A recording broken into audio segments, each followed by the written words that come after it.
Okay, so sounds like everything is working fine. So we can start now. Is it okay? Yep, Jai, Haribol. Thank you. Om Ajnanatimirandhasya Jnananjana Salakaya Chakshurunmilitam Jena Tasmai Shri Guruve Namaha Mukam Karoti Vachalam Pangum Langate Girim Yat Kirpatadaham Bande Shri Gurum Dintarinim Paramananda Madhavam Shri Chaitanya Ishwaram Namam Vishnu Padaya Krishna Prasthaya Bhutale Srimate Bhakti Vedanto Swami Tinamine Namaste Saraswati Deve Gaurvani Pracharine Nirvishesha Shunyavadi Pashat Deshatarine Vanchkalpatarubhyasya Kripa Sindhuvyayavasya Patitanam Pavanebhyo Vaishnavebhyo Namo Namaha Jai Shri Krishna Chaitanya Prabhu Nityananda Shri Advaita Gadadhar Sivasadi Gauru Bhakta Vrinda Hare Krishna Krishna Krishna Hare Hare Hare Rama Rama Rama Hare Hare.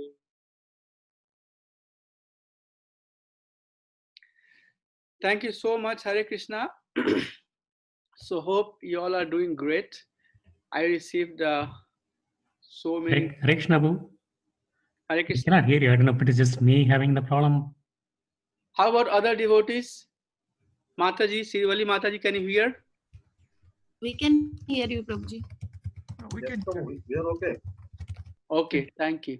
So maybe it's something at your in Manonath Prabhu. So we are going to start a very beautiful chapter, Karma Yoga. We finished chapter 1 and chapter 2. And we are getting into chapter 3. This should be a very, very informative and a chapter that's going to be very, very applicable to our lives. So we'll try to learn as much as we can. And this is a continuous learning process.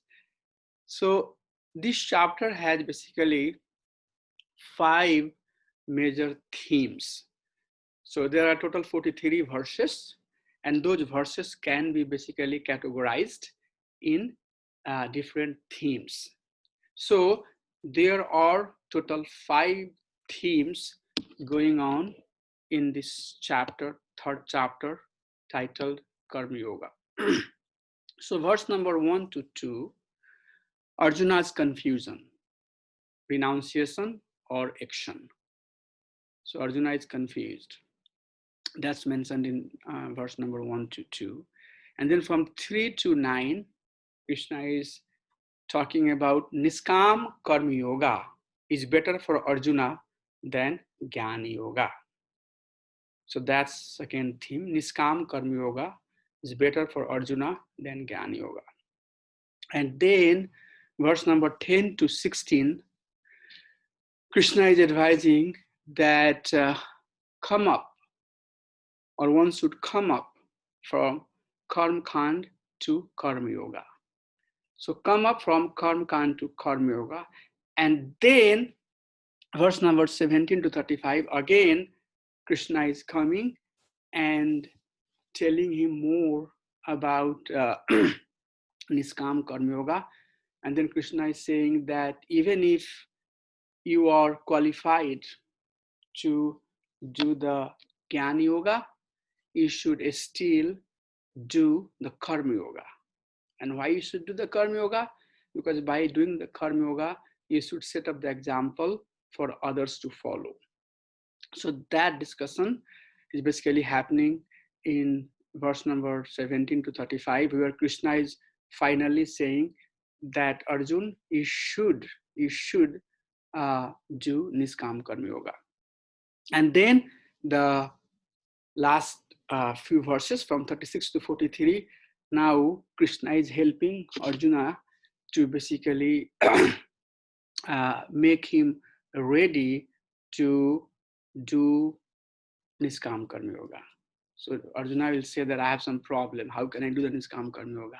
Okay, so these are the 5 major themes in this chapter. So what I'm thinking would be good for all of us before we start diving into chapter, I see some chat message here. Okay, so most of you are saying that you can hear, except Manonath Prabhu. Manonath Prabhu, can you hear? Yes, Prabhu, I can hear now, Prabhu. Thank you. Thank you. So what I'll do is that I'll try to basically give you a short synopsis that what's exactly this chapter is about and how it's flowing. It's kind of flow chart. So we saw the theme, and then for each theme there are verses. So as we get into the flow of the verses, depending how much attention you are paying and how we are tracking things, there might be some confusion here and there.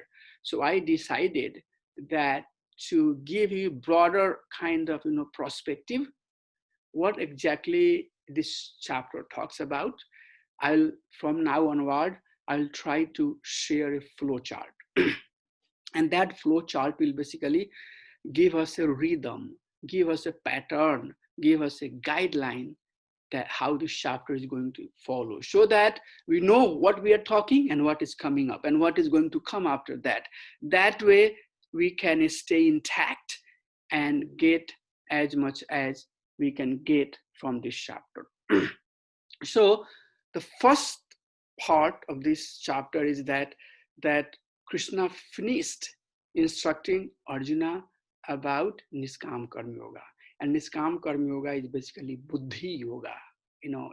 Buddhi Yoga is translated as intelligence, Buddhi Yoga, intelligence yoga. So Arjuna heard everything from Krishna about Niskam Karma Yoga, where Krishna is saying that you should come to the stage of Sthit Pragya, and not being affected by the dualities of the material world, not being so elated looking at the things of the material world. Rather come to the stage where you are not too much impacted by your emotion. Arjuna is elevated devotee, whoever is in close association of Supreme Personality of Godhead, that person cannot have any confusion. But all the great devotee, they act to help conditioned soul for generations to come. So here Arjuna is acting as a confused person, and he's asking, now you just told me that Buddhi Yoga is superior than karma, than the activity that we do. So why you are asking me to fight now? Why you are asking me to engage into this ghastly fight where I have to kill my own kinsman? So if Buddhi Yoga is superior, I'm going to renounce and I'm going to follow Buddhi Yoga. Okay, so Arjuna is thinking here that Buddhi Yoga means renouncing the material world and renouncing the activity. So he's asking that, what is your advice for me? Should I renounce or should I act? So then after Krishna is saying, no. Renunciation is difficult. You cannot renounce. It's very difficult. So you cannot renounce. And then we'll talk in the verses why we can't renounce. It's better to come to the platform of Karma Yoga. So whenever we say, so we have to be technically clear. Karma is the action that comes with a reaction. Okay, karma or the karma khanda are the activities where we are engaged in our actions or doing the activity, which is solely or completely geared toward sense gratification. Okay, so there are activity that we do, but the prime goal of that activity is sense gratification. So Krishna is saying that it's better to do the Karma Yoga. Karma Yoga is now the activity that we are doing for yoga. Yoga means to link. Yoga means to connect. But still, there is some desire for the result. So Shakam Karma Yoga, prescribed duty, Shakam Karma Yoga. So Krishna is saying that, it's much, much better to do Shakam Karma Yoga than being Karmakandi. Okay? You should not be Karmakandi, but better than being Shakam Karma Yogi, you should be Niskam Karma Yogi, where you are completely detached for the fruits of the activity that you are doing. You are just acting for the pleasure of the Supreme Lord. So this is kind of the flow. We'll see the verses which are supporting this statement. So Krishna is saying Arjuna that come to Niskam Karma Yoga. And this Niskam Karma Yoga is much, much better, which is Bhakti Yoga. So Arjuna asked, but how can I do Niskam Karma Yoga? I have all the impurities.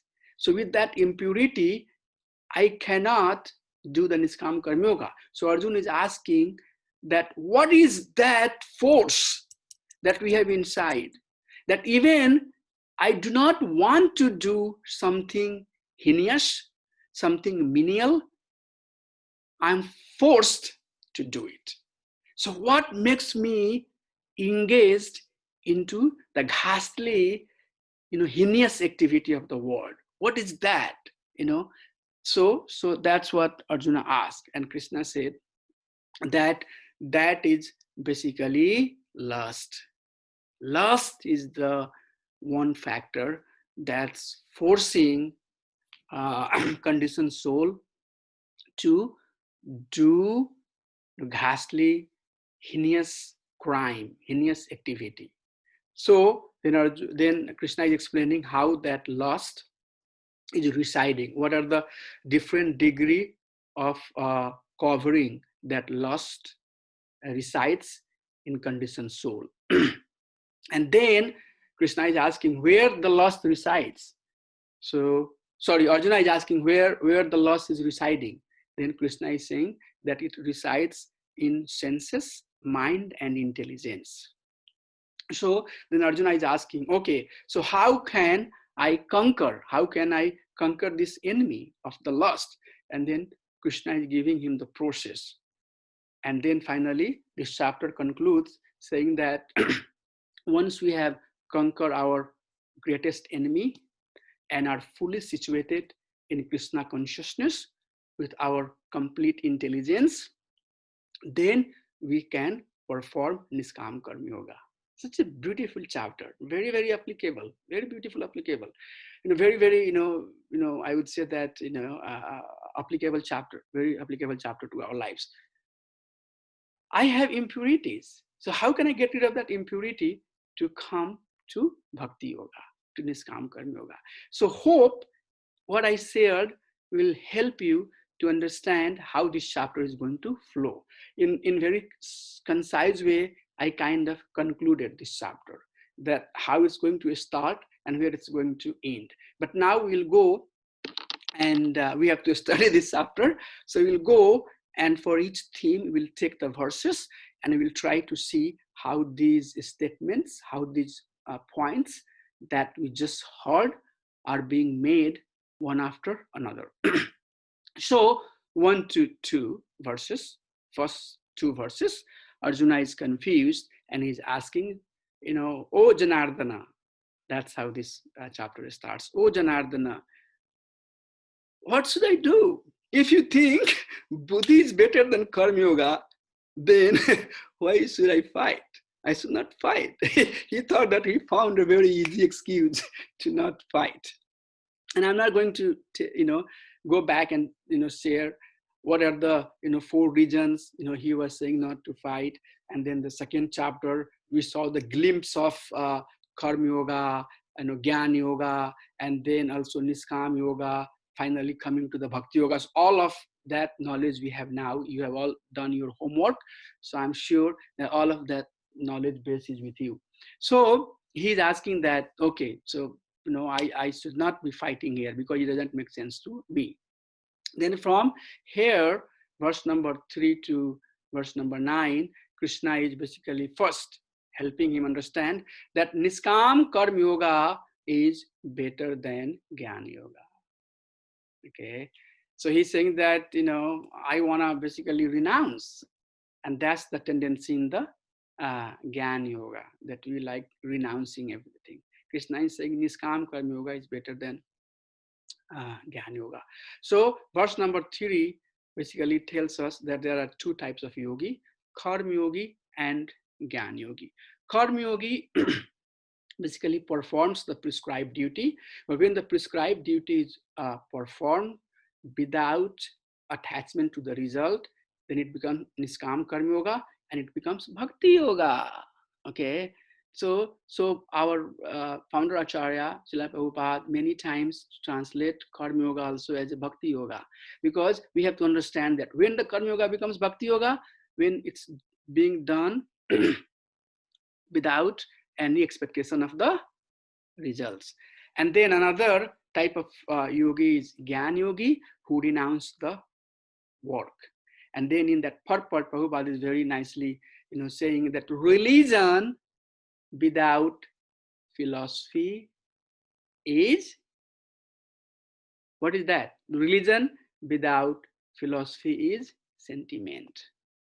And there is philosophy, tons and tons of philosophy, but that is not based upon any religion, then it's basically mental speculation. Okay, so you are trying to be Gyan Yogi, you are trying to basically get into the philosophy, but you do not know, or if you do not know what is the goal of that philosophy, then it's just merely mental speculation. So chapter 3 says that. And then verse number 3 says that, forgive me for that. And then verse number 4 and 5, Krishna right there, he says that premature renunciation is not recommended.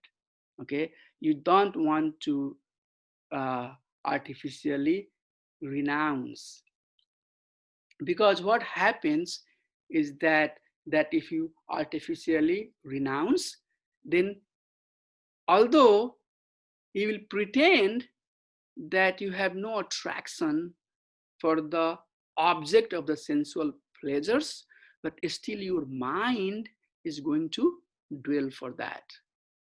So then you will be called mithyachari. Okay, you will be called mithyachari. So verse number 6, Krishna is saying that artificially, if you try to withdraw your senses from the sense object, still your mind, because mind is higher than senses. So you can force senses to not engage in the objects of the sensual pleasure, still your mind will dwell on that. So that section of the verses from 6 to 9, Krishna is trying to explain that don't be a pretender, rather be a sincere person. And what does it mean by sincere person? Control your senses and mind. Control your senses. And then by controlling senses, verse 8 says that with controlled sense, do your prescribed duty. Okay, and then verse number 9, very beautiful verse, says that work for Vishnu so that you would not get the reaction of our activity. So very systematically, Krishna helped Arjuna to understand that don't be a mithyachari, don't be a pretender, rather practice sense control, mind and intelligence control. With that control, engage yourself into the prescribed duty and work for Vishnu. Complete Niskam Karma Yoga here. And Krishna explained him that, Arjun, this is what you should be doing.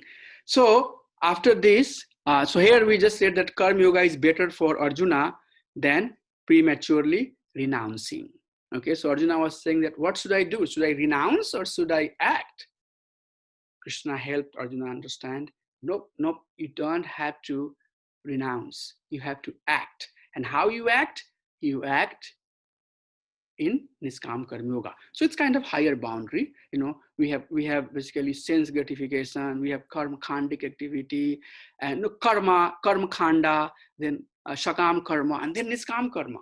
So Krishna basically gave a very higher bar for Arjuna to follow. But for us, he is further explaining that if you cannot really come to the point of Niskam Karma Yoga, you should practice Karma Yoga. So it's better for you to practice Karma Yoga than Karma Khanda.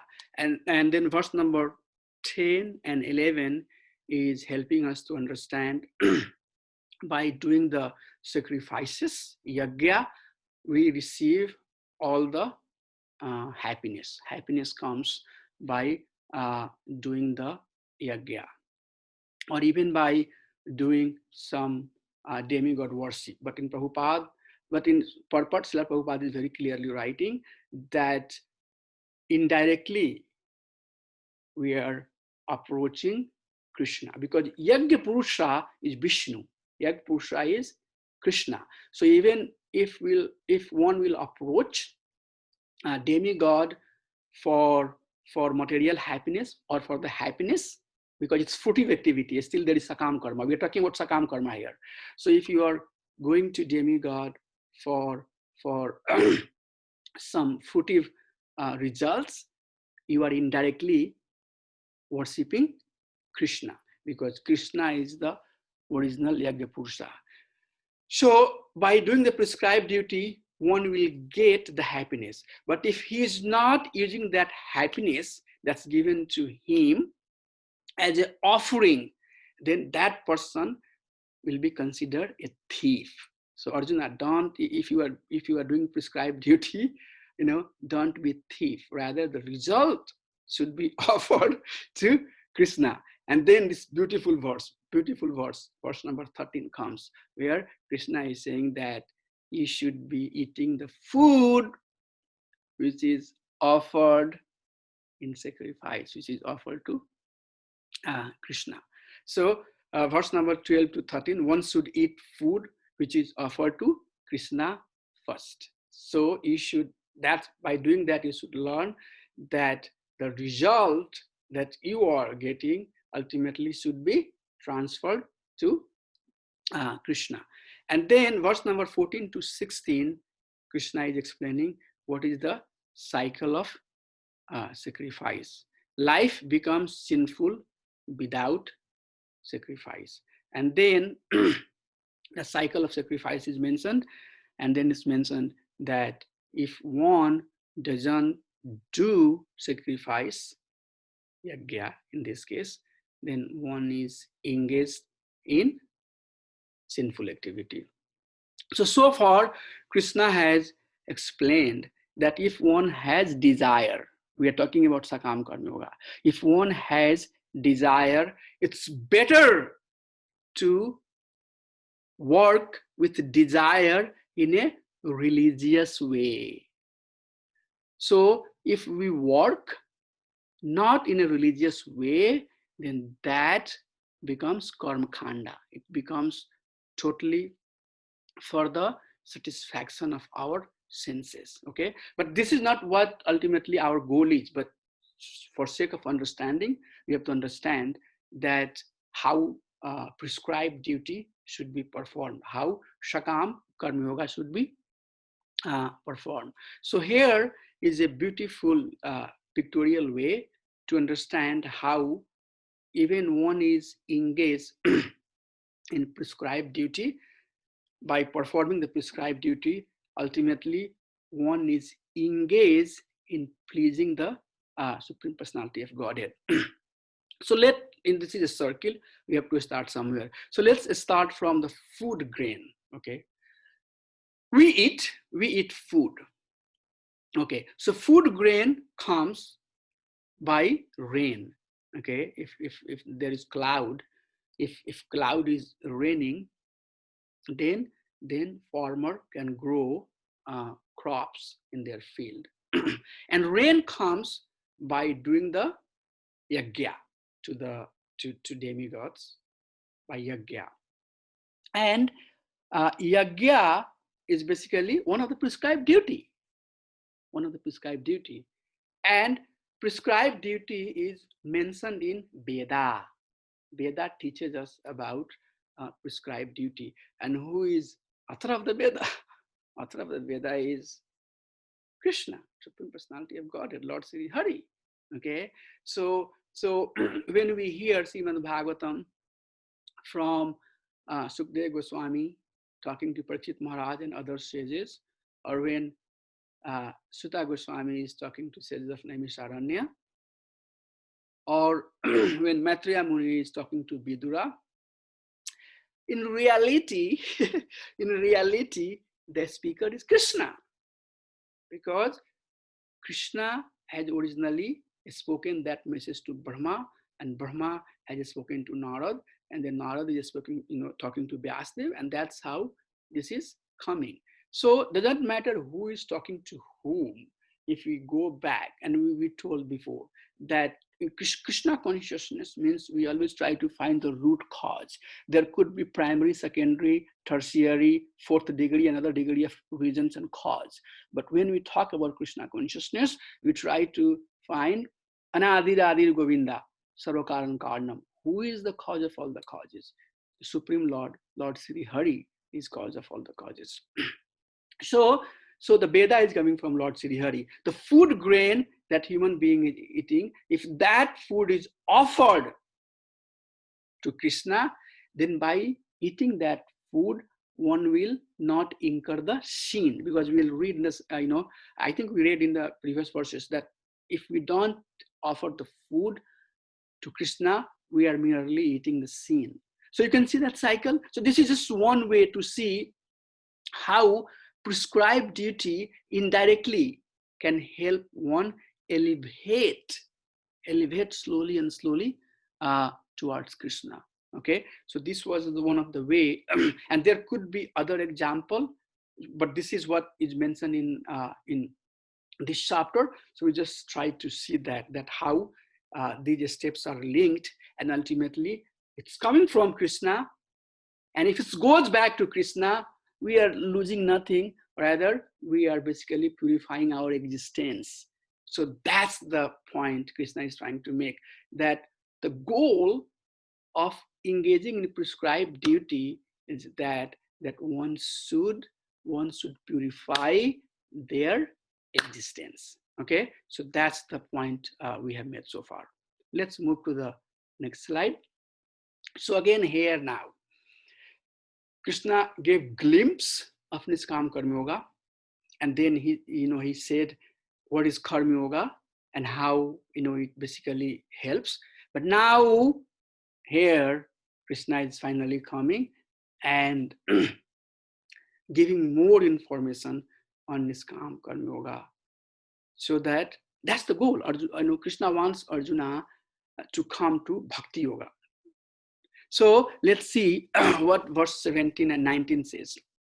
Verse 17 and 19 is saying that a self-realized soul, a person who have advanced in their consciousness, they may not have any duty to perform, but yet he does act. And why he does act, or why he has to act? Because by acting he is setting a example. So verse number 20 to verse number 35 will continue, and Krishna will tell Arjun that you should act. Even if you are qualified to not act, you should act to set the example. And how you should act? You should act without result. You should not be attached too much with the results. So this is what is the message. We'll go verse by verse. So verse number 20, Krishna is saying that you should act to set up the example. And in purport, Prabhupada is citing that King Janak was a king. He's one of the Mahajan, right? We have 12 Mahajan. One of the Mahajan is King Janak. Mahajana Jena Gatesha Pantha. whatever the greatest person does, the common man follow. So what Maharaj Janak did is a basically code of conduct for common man. So he acted, he did prescribed duty, and he made his life successful by doing prescribed duty.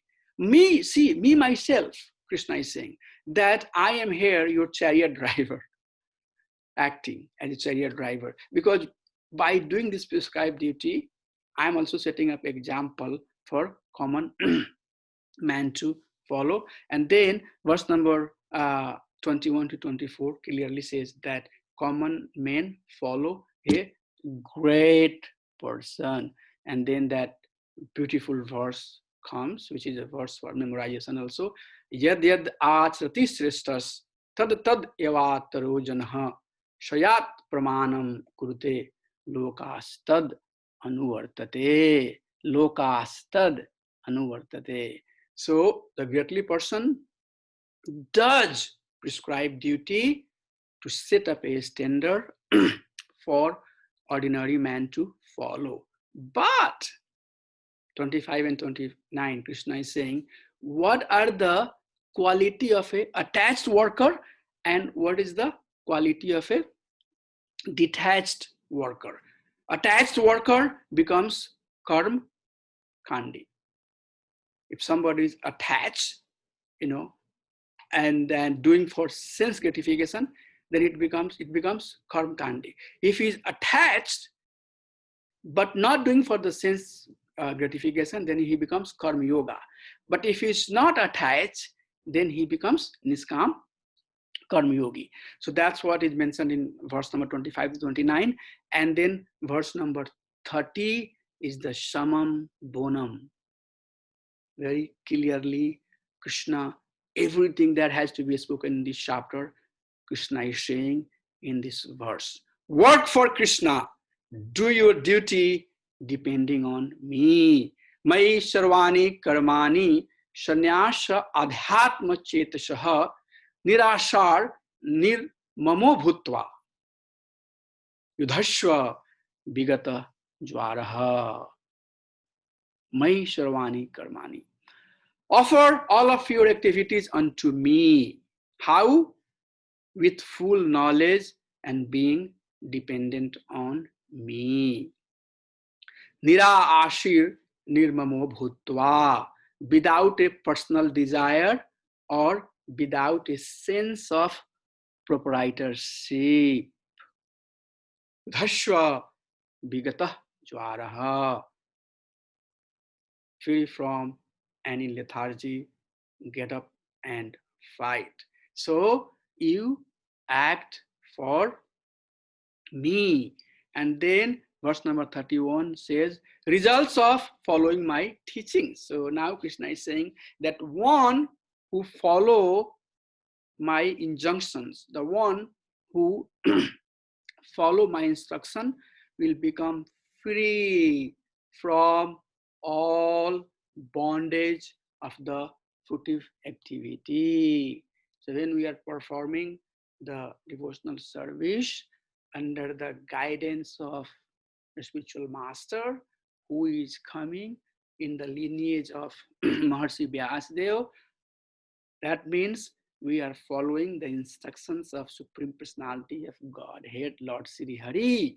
So by doing that activity, we are not getting any karma. Right here it's mentioned. But one who do not follow my instruction, that type of person will be completely befooled and ruined. Ruined or ruined, I don't know how you say it, but let me call it ruined. So that's how Krishna is saying that you should fight for me in full knowledge, depending on me, without any personal desire, without any sense of proprietorship, without any lethargy. Just get up and fight. One who follows my instruction is free from bondage of all fruitive activities, all the reactions but the one who does not follow, get into the cycle of material birth and death. So these verses are helping us. Even you are, or if you think that you are qualified to renounce, Krishna is not recommending artificial renouncing. That's what we have to understand. As a bhakti yogi, as a bhakta, we are not renouncing, and that later we'll talk becomes yukta vairagya. We have to have the possession, but that possession is in the vairagya, without personal proprietorship, without personal desire, with full knowledge depending on me. That's the technical definition of yukta vairagya. So Krishna is saying that Arjun, you need to become yukta vairagya. And by acting in yukta vairagya, you are not going to incur the sins that will bind you. So here, Krishna very nicely helping Arjuna to understand that an act for me, an act to set up the example. So very nicely we have seen the definition of Niskam Karma Yoga, and then verse 33 to 35, Krishna is helping Arjuna to understand, but how you should act. This is a light touch on Varnashram Dharma here. Do your duty and don't imitate others. See, so that's why we have to read Shastra systematically. How beautiful it is. I mean, I'm loving it as I'm sharing this. I'm super excited from my heart that Krishna has given me opportunity to learn these things while I am on the other side of the fence, pretending that I am a teacher, but I am also a student. And I'm loving it. How nicely, systematically, our Lord has put everything one after another. Do your duty and don't imitate others. Work according to your own nature, the nature that you have been given. Use that nature. And then there is a verse, and the translation of that verse is that it is far better to perform on duties, even in a faulty way, than doing another's duties perfectly. Guna karma vibhagsa. That's the point. Later we'll come and study. Guna karma vibhagsa. You should act based upon your guna, and your karma should be coming based upon your division and quality. So even death, now here is another beautiful point. Even death in the course of doing one's duty is beneficial, but to follow another's path is dangerous. So even death in the course of doing one's duty is beneficial, but to follow another path is dangerous. So what is the nature here of Arjuna? Arjuna is Kshatriya. So you are a Kshatriya, and you have to help me in dharma sansthapanarthaya sambhavami yuga yuga. I come, and I come here to establish the dharma, to save my devotee, and to kill these miscreants. So as a Kshatriya, you have to do that. You have to do that for me. So don't pretend and try to lose everything and be artificial renouncer. Rather, see who you are. You are Kshatriya, and your dharma, the technical definition of dharma is that dharati iti dharma. The one that sustains us is our dharma. I have my dharma. My dear devotees, you all have your own dharma. We all have our dharma. So Krishna is saying that know your dharma and dharan, dharati iti dharma. You possess it and then act on that dharma. So far, Krishna very clearly helped Arjuna to understand he should be acting for Krishna. But now, beautiful session comes here. Very beautiful part. Very, good for our learning. Arjuna is asking, okay, so what inspire wants now? So we have talked about basically pure Niskam Karma Yoga. Now we are talking about acting purely for the pleasure of the Supreme Personality of Godhead. Okay, so this question will come, that how I can do? Am I qualified to act like that? Okay, so what is the force that's not letting me act for your pleasure all the time? What is that? So Arjuna is asking, O descendant of Brishni, by what is one impelled to do sinful acts, even unwillingly, as it by force? Balad iva, balad is force. In the verse, the word balad iva is mentioned. Sounds like somebody is forcing. To do sinful acts. Although sometimes I'm not willing to be engaged in that activity. What is that? Very, very common question, very beautiful question. Why we are forced to act the way we are acting? Krishna is answering here. Sri Bhagwan Vacha. What he is saying? Kama esha krodha esha rajaguna samudbhava mahashano mahapapam vidhi enam iha bharinam. Lust, which is born of the mode of passion. So lust is born out of mode of passion. When unsatisfied, the lust, which is born out of passion, when it is unsatisfied, it turns into anger, mode of ignorance. So this lust, which is coming out of passion, when it is not satisfied, it turns into anger. It basically, press you or push you down from passion to ignorance. So if it's not satisfied, the lust, if it's not satisfied, it will push you down to the ignorance. And lust is the all-devouring, sinful enemy of this world. Please know that. So the last verse, Nan Prabhu was asking, Prabhu, can you give me example when this fall down happens? And we saw that we have a contemplation on the object of the sense pleasure. With that contemplation, raga comes, attachment, very, very, very, very strong, severe attachment. And in the material world, that's what we are. We do not know how many days we last here. But when we get up in the morning, some plan. I remember, as far as myself is concerned, the best time in my life is the time when I get up from the bed.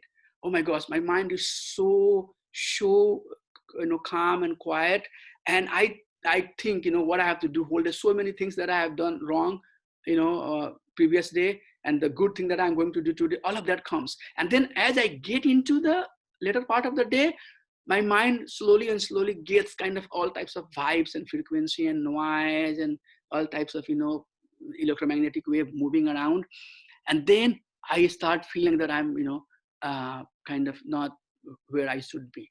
So that's how it is. So much garbage is coming, and what is the root cause of that garbage? This contemplation turns into the raga, and then that raga becomes basically lust, kama. And this kama starts bewildering our intelligence and start falling us down.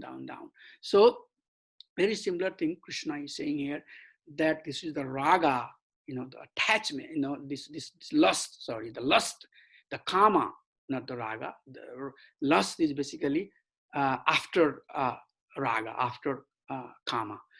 Sorry, after raga, after attachment, lust, kama comes. So lust, kama. This is the lust, which is basically forcing conditioned soul to act in a sinful way by contemplating on the object of the sensual pleasure, which turns into a raga, attachment, and then finally it leads to kama and lust.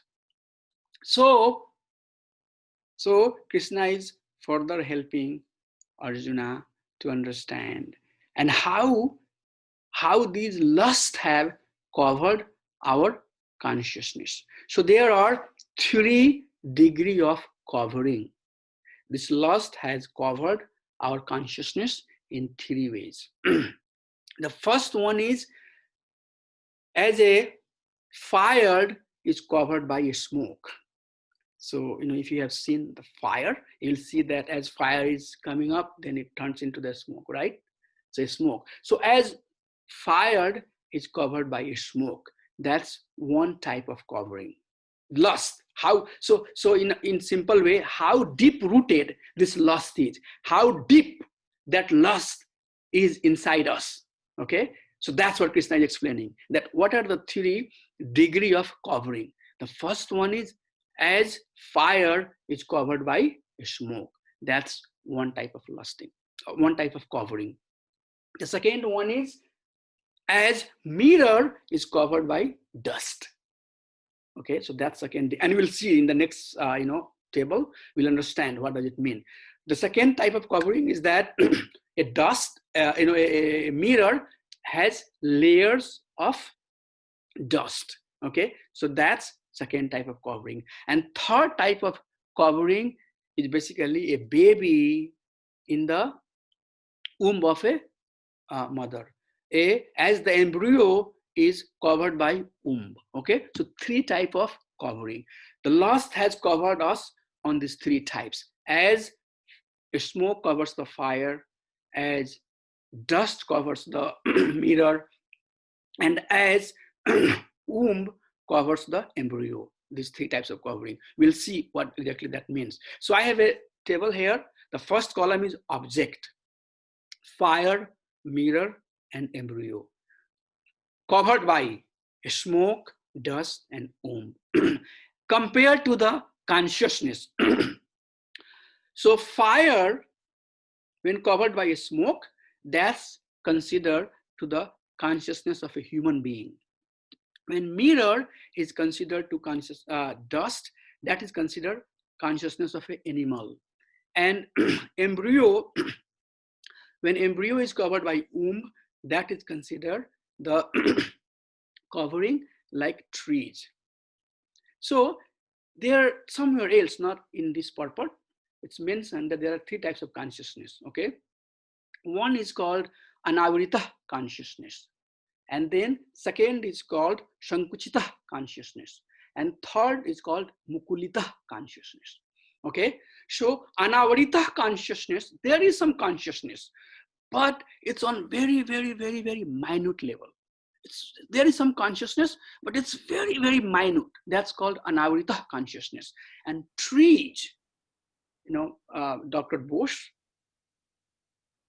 he was a botanical scientist. He has proven that plants do have lives. Okay, but if you pluck a branch of the plant is not going to say stop or show some symptoms, but there is some pain, but that pain is on very, very minute level. So plants also have consciousness, but their consciousness is very, very, very, very, very, very infinitesimal, very small consciousness. Higher than that is consciousness of the animal. That's called sankuchita consciousness. So what happens with animal is that they share emotion, right? I mean, you have cows, calves, cow will lick the calves, they talk. We have the pets at our home, and people are so much in love with their pets. Tommy, come. Tommy, comes and start licking, right? So there is some emotional communication with animal. It's much, much higher than what we see in tree. So sankuchita means there is consciousness, but consciousness is restrained. Sankuchita consciousness, it's restrained. Plant has a fully covered consciousness, anavrita consciousness, and human being have a mukulita consciousness. Consciousness like a budding flower. It has not fully blossomed, but it's like in the budding stage. So human consciousness is mukulita consciousness. It's kind of developed consciousness. It open consciousness. I am talking, you are hearing, we have some communication going on. You can while you are hearing me, you can sense that Ramacharya is stupid or Ramacharya is smart. Who he is, what type of mind he has, what he's trying to say. All of that, tons of things like right now going on in your mind. So all of that basically symptoms of a advanced and developed consciousness. So here Krishna is saying that the fire, when fire is covered by smoke, that's the human consciousness, and degree of lust in that consciousness is very little. The lust is not much. And what is the chances of overcoming? The chances of overcoming that type of lust is very high. Okay, so we all have still some smoke, but fire has enlightened. Fire has very much enlightened in our consciousness, and we all are trying to be Krishna conscious. So that type of consciousness, Krishna is saying, is like fire covered by smoke, and the chances of overcoming that lust is very, very high. So early stage of Krishna consciousness can be considered as a covering, which is explained here as a smoke covering fire. Yes. That means maximum chances of coming to Krishna consciousness more, or what it means? What is that? Chances of coming to Krishna consciousness is more without a fire, smoke, that example. So chances, yes. So if somebody has understood that, yes, I have a problem. If somebody has understood that, yes, I have a disease and I have to go and see the doctor. So when we say that early stage of Krishna consciousness, means devotee who have realized that, yes, there is something higher. The devotee who have realized that, yes, I'm not this body, I am this soul. Devotees who have realized that Krishna is the Supreme Personality of Godhead, but we do not have complete faith. So there are different types of bhakti. Okay, we want to come to the kevalya bhakti, unalloyed devotion. But right now we might be in the guna bhakti, or we might be in the mixed bhakti. So our bhakti could be more for sake of name, fame, or something like that. Okay, that could be there. Very lower type of bhakti. Higher than that is a bhakti where we are trying to please Supreme Personality of Godhead all the time, but sometimes we get deviated. Okay, so that's what we are talking. The people who have some sort of enlightenment, they are not fully enlightened, but they are in the process. So they are basically exemplified here as covering smoke does to the fire. Okay, so chances of becoming one Krishna consciousness, that will depends how strongly we are chanting the name of Krishna, and that will come, it will help. Everything is there, how we are basically following the regulatory principles. So to answer your question, the chances are very high. If the last one, it says Yambro Om trees. I'm getting there. Let me get there. I'll talk there. So if you do not find the answer, then we can talk about it, Prabhu. Okay. Mm-hmm. I'll try to explain that. So I'm right now explaining the first point, that it's very slight covering, and then when the covering is medium type of covering, where we have now fully captured by Maya, then for those type of people, chances of coming to Krishna consciousness is medium. Okay, so if I see myself 25, 30 years back, maybe that was my stage. No idea what I'm doing, what the whole world is about, what is goal of my life. Nothing was clear. Just trying to do things like everybody is doing in the material world. Just trying to be one out of millions people that we have on this planet. So that's not that will fall more into a karmic activity. Okay, karma kanda type of thing, where there is things going on, but there is no goal. So there, for that type of person, lust is very, very, very deep. But higher than that is basically example where one is completely in dark ignorance. Okay, and for that type of people, it's very, very difficult to bring them to Krishna consciousness. So even if you go them, tell them, preach them, teach them, give them prasadam, they are making some advancement, but it's very, very difficult to convince that type of person. Okay, so that's what Krishna is saying, that some of the people, their lust is so deep rooted that it's very, very difficult for them to overcome. While there are some people who have some lust, but if they get the right environment, like seed, seed has some covering, but once seed is transplanted into the soil, then it gets the nourishment and it turns into the plant. So seed type of consciousness. And then higher than that is basically the plant has already turned and it has become the seedlings now. So it's a matter of time. It will slowly and slowly grow and become a tree and start giving the fruit. Okay, so this is how the lust that resides in our heart have been explained. So then Krishna is saying that lust is something that never gets satisfied. An example is given here, that if there is fire, on the fire, if you put the fuel, the fire is not going to extinguish. Rather, it will become, a bigger and bigger fire. So likewise, this lust is, if we are engaged in the activity of the sensual pleasure and trying to please our senses by engaging into the activity of the sensual pleasure, we are never going to be happy. And that's what we are seeing into the society. People are working day in, day out, everything, and then at the end of the day, they end up doing suicide. Because that lust is like fire, So that's what Krishna is saying, that you have to control that lust. And how you can control? You have to know who you are. And this chapter will tell us, how we can control it. So next question, Arjuna is asking that, okay, so this lust, but where it resides? Where this lust resides in us, in all of us, where is that lust resides? So answer is given, Indriyani manor buddhi.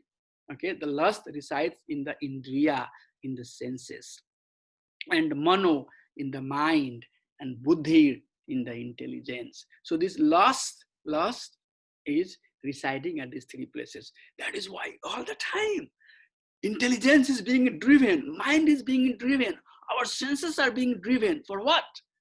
For to fulfill this lusty desire. In the middle of the night, if somebody is drunk and coming out of one bar and fully drunk and trying to find out how I can get to another bar, another nightclub or whatever it is, or from one place. I'm just trying to give some crude example so that I can make my point clear. And then he is trying to go, and he doesn't know he's over drunk. He's trying to go from A to B, and he doesn't know he's driving on the right lane or he's driving on the wrong lane. Unfortunately, he was on the wrong lane, and then somebody comes and hit him and he dies. So that's how this lust is driving our mind and our senses and our intelligence. So Krishna told that the lust resides at these three locations. Okay. Then very obvious question, that Arjuna will ask. Okay, so how to conquer this lust? How we can conquer this lust? And this is very powerful. We should remember these verses and keep it in our heart. Krishna is saying that first regulate the senses. Okay, first regulate the senses. And we, when the four regulative principles that we follow, what is the intent of that? The intent of that is to keep our mind focused and not let it run and driven by our uncontrolled senses. Rather, try to control the senses. So how to conquer lust? Krishna is saying, Indriyani prani ahur indriya indriye pram manaha manastu prabudhir yo buddhe pratastu shah. So how to control those places, how to control the lust which are residing into sense, mind, and intelligence, how to conquer it. Because without conquering it, we cannot be fully situated in pure devotion. Krishna is saying that by first you have to conquer your senses. So once senses are conquered, then mind will be slowly and slowly controlled. Once mind is controlled, then intelligence. So what is mind? Thinking, feeling, and willing. Okay. So once senses are controlled, then your thinking, your feeling, and your willing is going to be guided. And once thinking, feeling, and willing is right, then your intelligence will act. For lusty desire, the intelligence is trying to manifest how I can fulfill that desire. But if desire is control, if desire is sit pragya ka bhasa, if the desire is sit pragya, then intelligence will help to come to Krishna. So all of us right now, what we are doing, we are using our intelligence to come to Krishna. Why we have to do this Bhakti Sastri course? Why we have to do this homework? Because the same intelligence that at some point we can use for something else, now we are using it for Krishna consciousness. So there is a flow given here, just to make it clear that the matter, the dead matter, okay, the body, once we leave, once soul leaves, then it becomes dead matter. So these 5 elements are basically matter. So higher than matter is our senses, okay? Because senses, how matter and senses, the perception of the pain and pleasure, the happiness and sadness comes from senses, okay? So matter, a dead matter, do not have that feeling. A dead matter, I'm talking about dead matter. Dead matter cannot feel the duality, cannot feel the pain and pleasures. So higher than matter is senses, okay? And higher than sense is mind, thinking, feeling, and willing. And higher than mind is intelligence. And higher than intelligence is soul. So the higher we go, the more subtle it becomes. And how to understand that? So higher than gross earth is water, okay? Because earth is fixed, okay?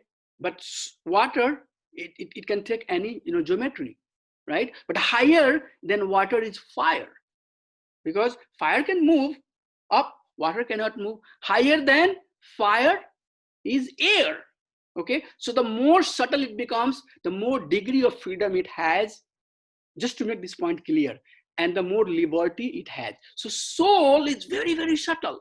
Soul is very subtle. Soul is even subtler than false ego.